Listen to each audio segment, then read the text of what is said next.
There have been calls for greater financial accountability in government, and the report by the Auditor General presented to Parliament proves more needs to be done on this front. Karibu sana Bwana Auditor General, you will... Even as the Auditor General Edward Ouko paid tribute to the many departments that had filed proper returns, he was less than impressed with the level of overall record-keeping in government. The 2011-2012 Financial Audit Report shows that the government just doesn't have an exact record of its assets. As at 30th June 2012, we did not as such know what each ministry owns, and consequently the net worth of the Kenya government as a whole cannot be determined. The situation will definitely be more complicated and intricate when the county governments come on board. The Auditor General's report, which is based on an audit of 252 financial reports from various government departments, also shows 33% of the total government expenditure of 920 billion shillings could not be accounted for. The expenditure supported by the financial statement, which I disclaimed opinion on, of 338 billion may be regarded as having not been properly accounted for.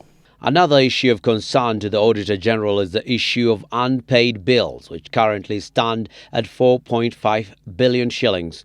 The most affected ministries then were the Ministries of Internal Security, Home Affairs, Medical Services, Special Programs, as well as Immigration and Registration of Persons.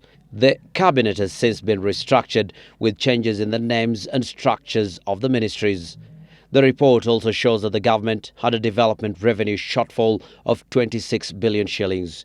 Other key issues pointed out in the Auditor General's report include unsupported expenditure totaling 5.2 billion shillings, excess expenditure to a tune of 7.1 billion shillings, and unsurrendered imprests totaling 2.1 billion shillings. Ouko lamented that the fact that the government officials are yet to surrender the over 2 billion shillings in imprests means that the government has inadvertently issued some 2.1 billion shillings in interest-free loans to its workers.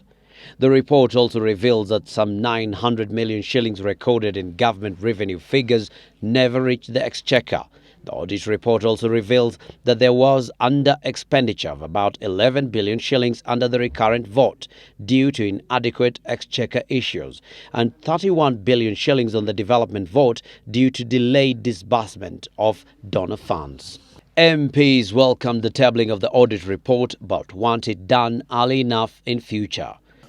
I think this House has a responsibility of making sure that you're given what you require so that then you'll be able to oversight what is happening within the county governments, the county assembly wards, and indeed all our constituencies. Thank you very much. MPs will continue debating the audit report tabled, and the Public Accounts Committee has also directed the Auditor General to prepare and finalize the audit report on the 2012-2013 financial year before 6 months lapse. Abdi Osman, Citizen Live at 9.